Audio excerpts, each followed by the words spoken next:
Welcome to this video. I would like to deliver my assessment 3 for project managed study across the university. As requested, I'm just showing my student card. And I would like to present and give a brief introduction about monitoring controlled projects. The agenda of my presentation is how we determine project progress and results. And I just brief introduction, as I said, because we don't have enough time, but I'm gonna show you examples in three examples of projects that I have worked. One of them is system integration project. One academic project image anomaly detection, and the new community playground project. After that, I'm gonna give you a conclusion comparison about this project. So determining projects progress and results. I'm gonna give you a brief introduction. We cannot go deeper, as I said before. Monitoring control risks, also monitoring costs and schedule, which has activities we do in monitoring projects and progress. Also should include efficient communication. A good communication plan should be planned before we start the ongoing of the project. And a change management control, I mean, if we have some new request for the project, how we could lead with that new request, since it has not been in the scope. And it's very important to be clear, to be transparent with our stakeholders, show the progress of the project, of them, if possible, online. And the last one, it's important to sit here, how to manage conflicts. In one example I'm gonna give you, you're gonna see.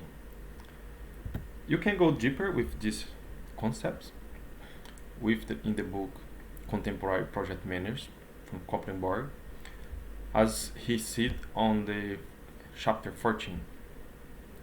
One approach is useful for determining progress in the results. Balanced scorecard.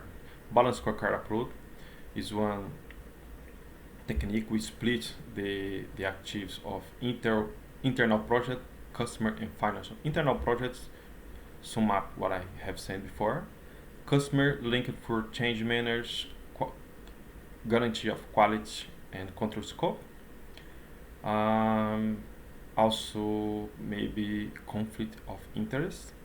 And the financial issues, we should remember that to ongoing kind of projects, we need expect have enough money to cost all the expenses.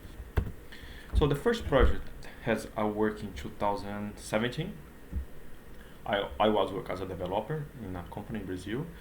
All the artifacts I'm going to show you are in Portuguese. It's not problem because I'm just to show you the numbers and what you have missing in that project. The scope of the project was integrate a post of sales system in account system. Myself include more two developers we worked in the company for over 3 years. At that time we know well the account system, but we didn't know in details the post of sales system. So after we have analyzed all the requirements with the key users, we did all the documentation, also technical documentation. We draw a flow with all the process, and we bring this document to the sponsor, was the CEO of the company. The document is in Portuguese, Norse. I need to hide some information because it's confidential information. However, you can see the document was signed.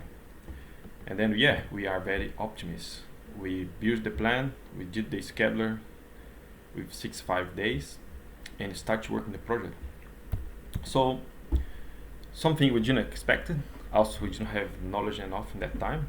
We have not, to be honest. We learned by ourselves how to use Microsoft project software, but we didn't have concept of project manager. So we didn't have no risk plan.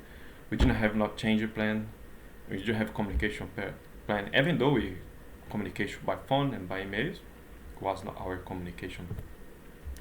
And something we did well, um, every week on Fridays we have a meeting. In that meeting we talk about what we have done.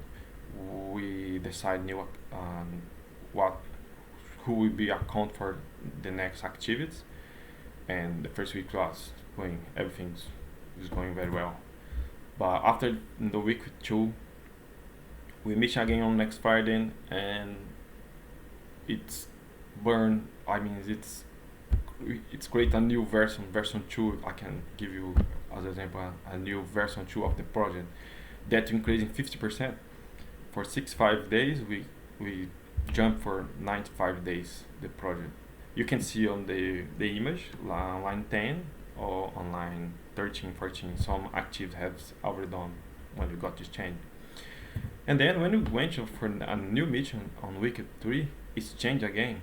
It's sum up more 5 days.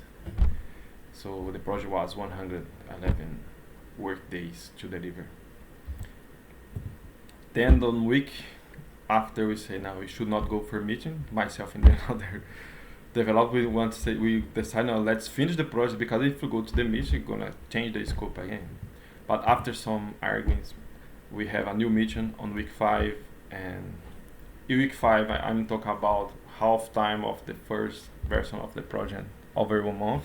The project was to happen about 2 months and a half, and we after over 1 month we decide no it's the final scope. So what lesson learned we have from this project? A lack of change management. We don't have change management. Conflict of interest. We didn't realize the key stakeholder of PO sales system. He was not interested in the integration because it would take over his job. And out the model, waterfall model we use, each looks was not ideal. The project reports was without baseline, requirements were not well defined, and so on. So the second project I would like to talk with you about assessment. I did 2 weeks ago. We delivered that assessment. The team was just myself and other students, and we decided to use an agile approach with just 2 students, and we use that tools called Trello. So in that tools, we could define the weekly sprint. We did define who will be the stakeholder. We did a brainstorm because we don't have enough. We want to deliver the scope. We want to deliver the best solution, but we know the time we have 5 weeks was not enough. Then has not money in that project as academic project. We defined the communication by email, and what we did, we did this task label. We did the brainstorm, and after a week we have a meeting. We decide who will do each activity, and after we update the project, send email, pick in the backlog. We define which activity was the priority and which was bug we keep on side, and new ideas we put in backlog. We didn't bring for the week activities. Yeah, we have success projects. We got HG and score. We define a managed plan, change manage. I mean, it's defined because what was our backlog, our new ideas, our new change go to backlog, and on the week we decide. Something I think we did right. So the project progress was shown for both students in real time. We got report of the project every time, and there is not conflict in that project. So the last project I'm gonna talk to you, it's fictitious project. We didn't run this project, however, is the new community playground project. The initial plan is $250,000 for running 6 months to build the new project. So we did the schedule well, 150 days. We have a baggage plan, risk plan, communication plan, change request. And in that project, I would define the baseline I did on my project, Microsoft project.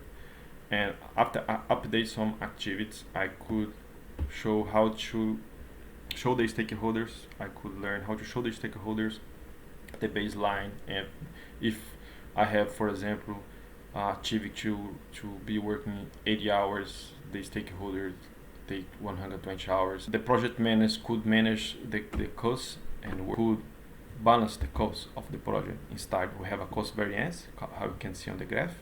I could show the latest tasks reporting the project. More important from my point of view change manage, a good change manage control to avoid scope creep. In conclusion, monitor is such important as plan monitoring projects. There is not a unique process for all projects. It depends on which kind of project you have to execute. And control schedule costs and changes relies on well-defined plan. It's very important. So thank you for watching this video.